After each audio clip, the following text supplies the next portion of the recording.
Alors la motivation du groupe ADECO à participer et à collaborer à cette étude est toute simple et elle tient en une évidence: démontrer que la performance économique se nourrit de la performance sociale et environnementale et réciproquement. Moi, ce que je retiens de cette étude, c'est qu'elle est inédite et innovante. On n'avait jamais vu un étalonnage pareil sur 10 ans de notation sociale pour les entreprises cotées. Et je crois que ça, c'est véritablement une nouveauté, une spécificité, une originalité de cette étude, et ça donne un relief, une force particulière aux résultats qu'elle peut contenir. Je crois que ce type d'études, travaux en profondeur, accompagnés d'articles scientifiques, ça donne une vraie caution aux actions qui sont mises en œuvre par les entreprises. Donc en ce sens, nous qui sommes en perméabilité totale avec nos clients, puisque nos salariés intérimaires et nos recrutés vont travailler chez nos clients, ça a vraiment une vraie valeur.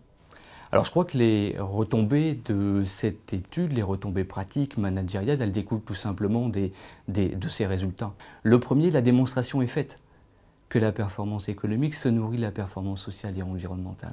La deuxième retombée, qui me semble tout aussi essentielle, est l'efficacité. L'efficacité aujourd'hui des investissements, des projets, des initiatives sociétales que les entreprises peuvent mener.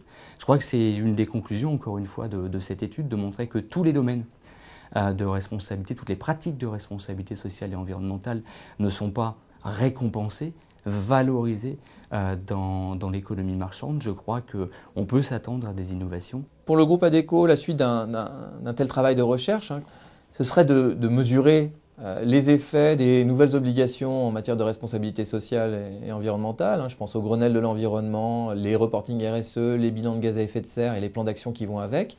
Je peux même ajouter les obligations en matière d'égalité hommes-femmes et leur mise en œuvre dans les entreprises de façon opérationnelle. Qu'est-ce que ça va changer d'un point de vue de la performance économique pour les entreprises? Qu'est-ce que ça va induire en matière de benchmark, d'étalonnage? Est-ce qu'il va y avoir un groupe de leaders, un peloton suivi par des entreprises qui mettront plus ou moins le curseur haut?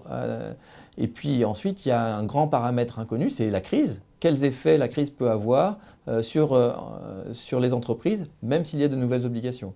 Ce que je garderai, conclusion de cette étude, c'est l'intérêt à collaborer et le plaisir que j'ai eu à collaborer avec les enseignants-chercheurs de la chaire Alter-Gouvernance, Bertrand Valliorg et Xavier Hollande.